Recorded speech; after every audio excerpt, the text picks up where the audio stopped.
Estou perguntando se você quer falar. Vocês conseguem me ouvir, galera? Sim. Elon, só para você saber, depois de começar a solicitar mais informações sobre suas alegações, o Supremo Tribunal Federal acabou de abrir uma investigação contra mim porque eu disse no meu discurso nas Nações Unidas que Lula é um corrupto. É uma loucura o que está acontecendo aqui no Brasil. E nas eleições presidenciais aqui no Brasil, eu fui vítima do que está acontecendo aqui com as contas que estão sendo bloqueadas. Depois das eleições brasileiras, minha conta foi bloqueada, tanto no X quanto no Instagram e no Facebook. Até hoje, não tenho acesso ao processo e não sei por que as contas foram bloqueadas. É o que está acontecendo aqui no Brasil. Logo após eu pedir informações sobre as denúncias do Elon Musk, o STF abriu um inquérito para investigar por que eu chamei o Lula de ladrão. A simples investigação de um fato como esse já demonstra o quanto está ameaçada a liberdade de expressão no Brasil, incluindo o deputado mais votado do país, que possui imunidade defendida pela Constituição.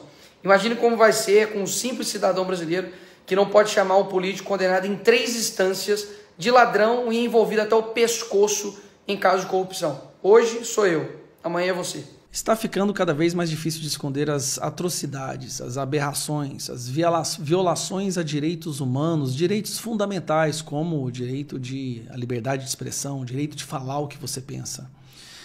Embora a imprensa brasileira tenha trabalhado ativamente para tentar camuflar o que está acontecendo aqui dentro do Brasil, o mundo já está entendendo. Um trabalho muito bom tem sido feito para divulgar no mundo os avanços autoritários que estão sendo cometidos aqui dentro do Brasil.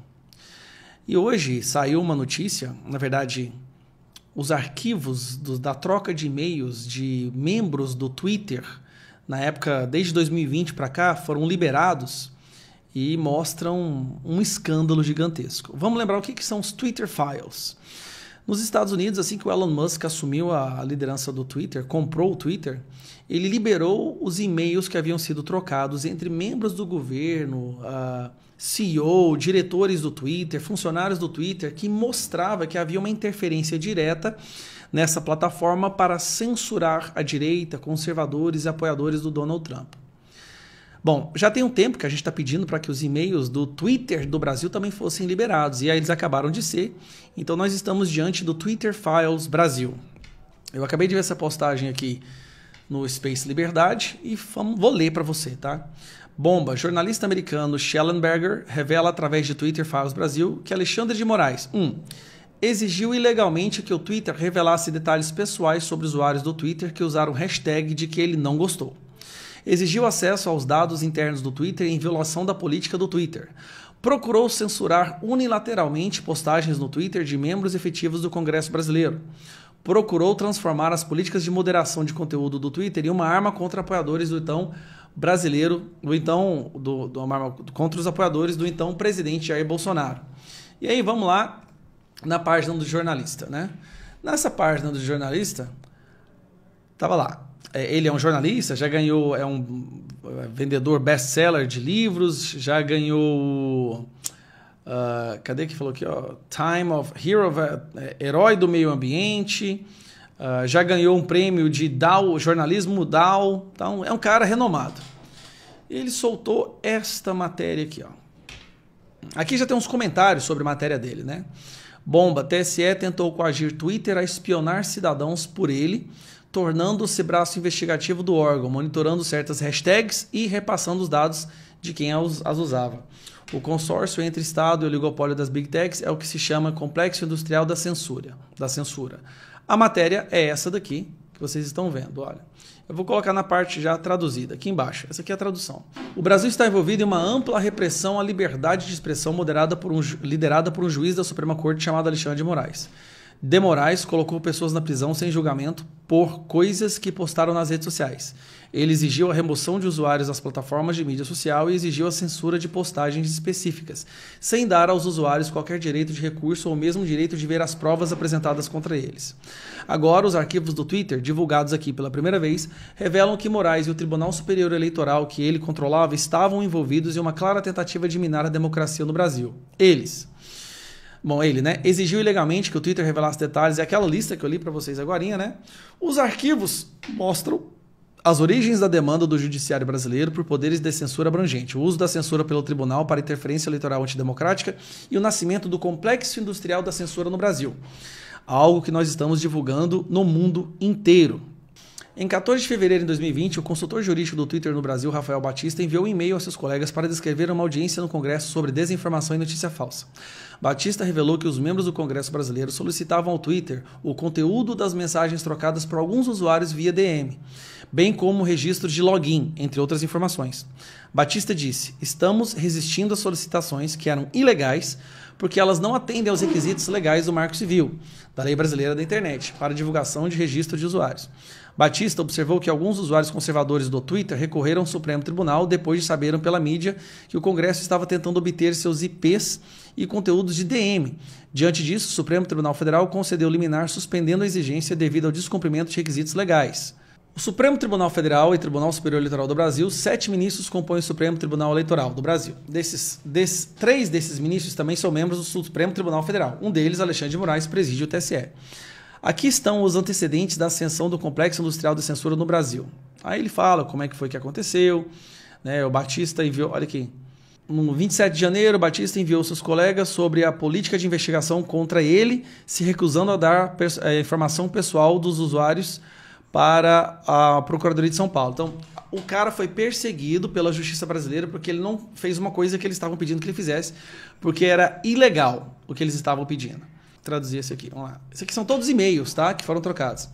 Esta é a primeira vez que uma investigação criminal real foi aberta contra um funcionário. Em 18 de fevereiro de 2021, Batista enviou novamente um e-mail aos seus colegas para relatar seu depoimento. Ele disse ter dito ao promotor que o Twitter opera no Brasil desde 2012 e esta é a primeira vez que uma investigação criminal real foi aberta contra um funcionário por suposto descumprimento de uma solicitação ou de uma ordem judicial. Batista disse ter ressaltado que não há obrigação afirmativa no país de coleta de, consequentemente, fornecimento de dados cadastrais.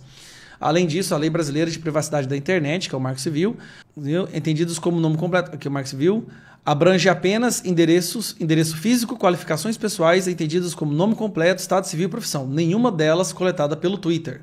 Aí olha o que ele falou, cara. Infelizmente, estamos vivendo tempos estranhos no Brasil. Um mês depois, em 11 de março, Batista enviou novamente um e-mail aos colegas, dessa vez com ótimas notícias. Um juiz rejeitou o pedido do Ministério Público de informações privadas do utilizador na ausência da ordem judicial. E também repreende o Ministério Público por forçar o cumprimento através de uma obrigação inexistente, sem clareza sobre o objeto da investigação criminal. E, o mais importante, reforçando que atos que procuram para identificar informações privadas e protegidas constitucionalmente requer revisão judicial prévia.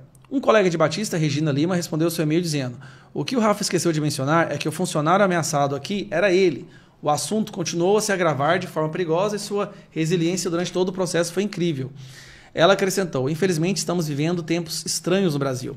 Estamos a assistir uma tendência preocupante em tempos de pedidos agressivos de aplicação de lei e de ordens judiciais que restringem os direitos fundamentais.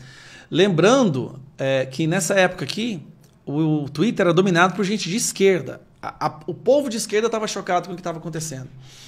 Então, no dia 30 de março, Batista enviou novamente um e-mail aos colegas com uma atualização infeliz e surpreendente. O Ministério Público do Estado de São Paulo voltou ao ataque, iniciando um processo criminal e alegando conflito de interesse e falta de imparcialidade do juiz. Uma semana depois, 5 de abril de 21, Batista enviou um e-mail a seus colegas para dizer: estou feliz em compartilhar que tivemos ótimas e aliviadoras notícias.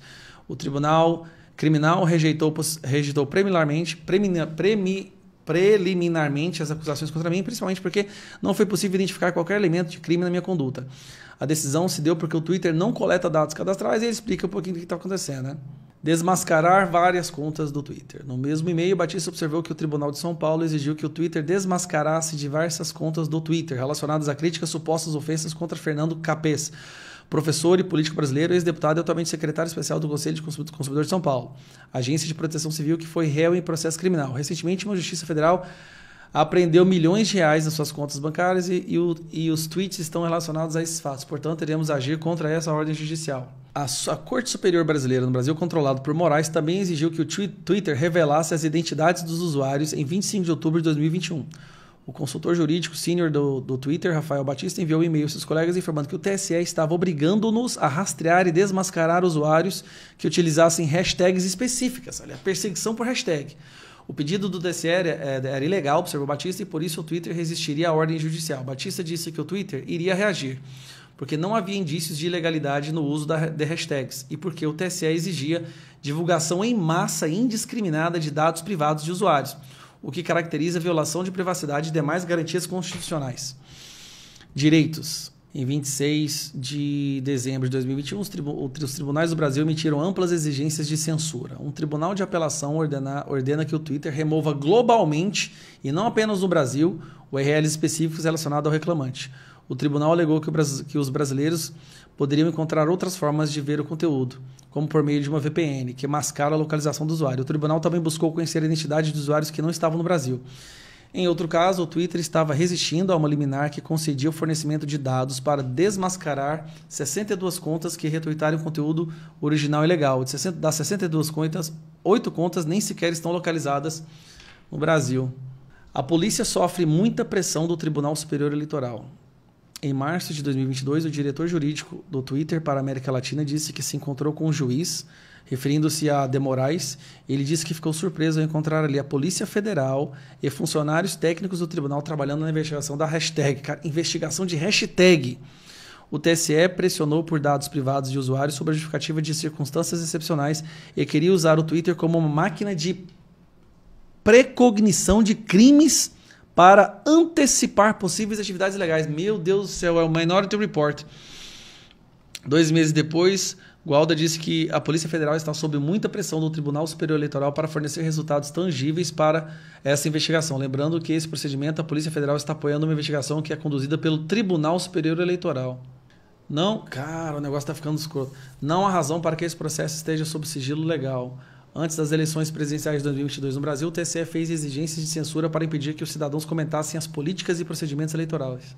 Em 30 de março de 2022, um dia após a posse de Moraes como presidente do TSE, o TSE mandou o Twitter para, num prazo de uma semana e sob ameaça de multa diária de 50 mil, fornecer dados sobre o mês, estatísticas de tendência para as hashtags. Meu Deus do céu! Eles estavam rastreando quem soltava a hashtag voto impresso não e voto democrático auditável. Além disso, o TSE exigiu informações de assinatura e endereços IP dos usuários que usaram a hashtag voto democrático auditável em 2021. Cara, ele estava querendo ver que todo mundo que defendia o voto auditável. Os brasileiros queriam debater impressos para aprimorar as urnas eletrônicas exclusivas, mas o TSE não gostou da causa e pressionou o Twitter a desistir seus dados pessoais. Em um e-mail enviado em novembro de 2022, um advogado do Twitter declarou ações tomadas por Moraes e pelo TSE durante a disputa presidencial. O juiz não explicou por que ordenou que o Twitter removesse toda a conta do pastor evangélico André Valadão sobre multa pesada. O Twitter interpôs recurso contra a ordem, apontando que não sabia por que estava sendo ordenado a fazê-lo, mas cumpriu. O TSE ameaçaria o Twitter a cumprir em 1 hora sobre uma multa diária de R$100 mil para censurar uma conta inativa de desinformação cometida em outro lugar.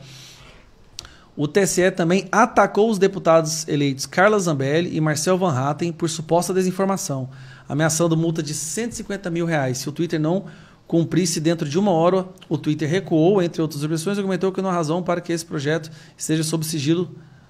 Cara do céu, cara, isso aqui é um escândalo.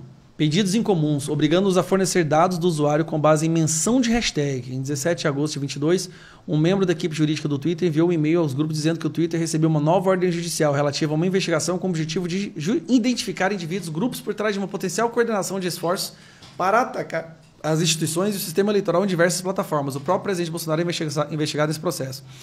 Ela acrescentou: recebemos vários pedidos incomuns provenientes dessa investigação, o mais recente e relevante, nos obrigando a fornecer uma quantidade indeterminada de dados de usuários com base em menções de hashtag.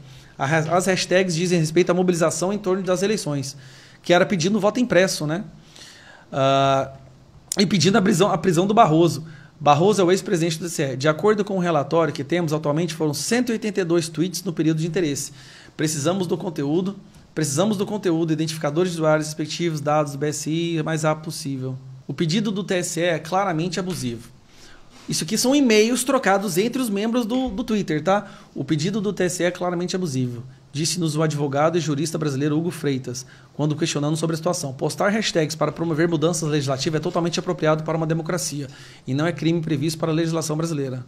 3 meses depois, Moraes se torna presidente do TSE em agosto de 22. Ele exigiu censura. Apesar de a publicação de hashtags não violar nenhum estatuto legal específico, o Twitter cumpriu as exigências do tribunal para evitar muitas multas substanciais. O Supremo Tribunal do Brasil e o Twitter removeram o discurso político e penalizaram os usuários por debaterem políticas. Dessa forma, o tribunal parece ter interferido numa importante eleição presidencial. Hoje, o Complexo Industrial da Censura no Brasil está exigindo que o Congresso aprove a legislação de censura de fake news. O projeto de lei manteria as empresas de mídia social como reféns se elas não cumprissem requisitos vagos de censura. O projeto de lei não define o que são notícias falsas ou desinformação. O que o projeto de lei das fake news faria é exigir que as plataformas de redes sociais apaguem os meios de comunicação pelo direito de distribuir seu conteúdo. Essa é exatamente a mesma abordagem promovida pelo governo da Austrália e do Canadá. O Moraes, o TSE e o Supremo Tribunal Federal fizeram lobby abertamente pela legislação. O público se revoltou contra o projeto de censura e o Congresso paralisou o projeto em maio de 23. Depois, em fevereiro desse ano, o TSE implementou unilateralmente a legislação, usurpando o papel do Congresso. Sem liberdade de expressão em uma eleição. A censura do TSE é um ataque ao processo democrático. As eleições só poderão permanecer livres e justas se o público for capaz de debater e questionar as leis, sistemas e resultados eleitorais. Se alguma vez houver fraude eleitoral no Brasil, ninguém poderá falar sobre isso. Se Moraes conseguir o que quer. Durante séculos, os candidatos reclamaram que as eleições foram roubadas. Hillary Clinton afirmou isso em 2016, Stacey Abrams afirmou isso em 2018, o presidente Donald Trump afirmou em 2020 e o presidente Jair Bolsonaro afirmou isso em 2022.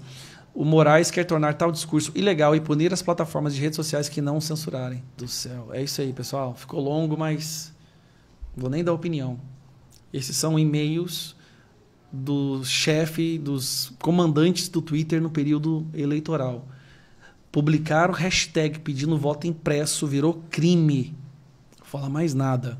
Tá? Não vou falar mais nada. Vou parar por aqui, porque senão a Polícia Federal bate na minha porta.